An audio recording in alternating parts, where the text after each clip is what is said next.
Nabi kata badiru bil a'mali, segeralah kamu dengan wa'amal. Dengan wa'amal. Bukan suruh duduk saja dak, suruh amal, segera wa'amal. Bapa suruh segera, takut tak ada lah. Kerana dunia ni tempat galik, tempat lalai, tempat sibuk. Bakak kejar ke dunia belakang. Bakak kejar dengan mata benda belakang untuk nak kenyai perut. Nak hipung ke kaya nak ayat tu. Ni manusia banyak di akhir zaman ni dah. Sebab tu Nabi dia royak badiru bil a'mali. Segeralah kamu dengan wa amal. Sab'an dia kata. Apa sab'an? 7 perkara. Yang ni sebelum datang 7 perkara. Sebelum tipu 7 perkara. Gapo 7 tu? Jangan mari sesak dulu baru nak wa amal. Bapa dia mari sesak tak ada wa amal, dah sibuk dengan kerja. Nak wa amal tak ada wa kerja kerana sesak terlajak. Tu. Sesak itulah menghalalkan kita. Menyekatkan kita daripada wa amal bila sesak terlajak. Maka sebelum sesak ni ibu-ibu, ayah-ayah, kita kena segera. Kena segera. Tu. Ni nak ayat kata. Kubur duk panggil kita 3 kali sehari. Dia kata kita ana baitul wahdah. Aku ni tempat keseorangan. Aku ni tempat duduk sore. Kalau tak sewi kesik gak, bacalah Quran.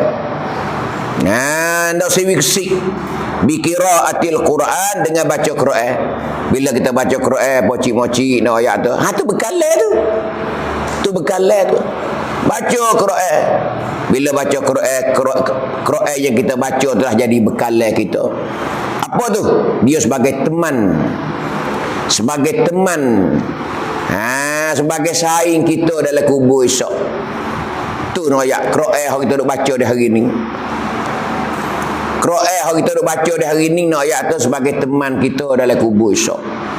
Sebab tu nak ayat tu kita dah hari ni kena bekal. Tu nak ayat. Dia kata ana baituz zulmah. Ana baituz zulmah. Tu. Ana baituz zulmah. Kubur kata kita yang keduanya. Dia kata aku ni tempat kegelapan. Dia kata aku ni tempat kegelapan. Apa tempat kegelapan? Aku ni tempat gelap. Kalau mu tak ada bekalan gak gelap lah. Mu duduk dalam kubur esok. Cuba tengok kau duduk patak dia mau kambuh. Duduk bawah. Nak royak tu. Tu jasad kita. Tu nak royak kata keadaan dalam kubur. Tidak ada lampu, tidak ada pelita. Tu nak ayat tu. Kalau nak ada lampu, ada pelita, ialah kita qiyamul lail. Kita bangun tengah-tengah malam belum waktu subuh, kita semaya tu nak tahajud. Kita semaya sunat taubat, kita berzikir dan baca Quran sebelum waktu subuh. Maka pahala yang kita qiyamul lail tu, itulah menjadi sinaran, menjadi pelita, menjadi lampu untuk mencerahkan kubur kita. Ni tengok ni. Kalau kita tak buat benda tu, mana? Kubur kita gelap gelemak.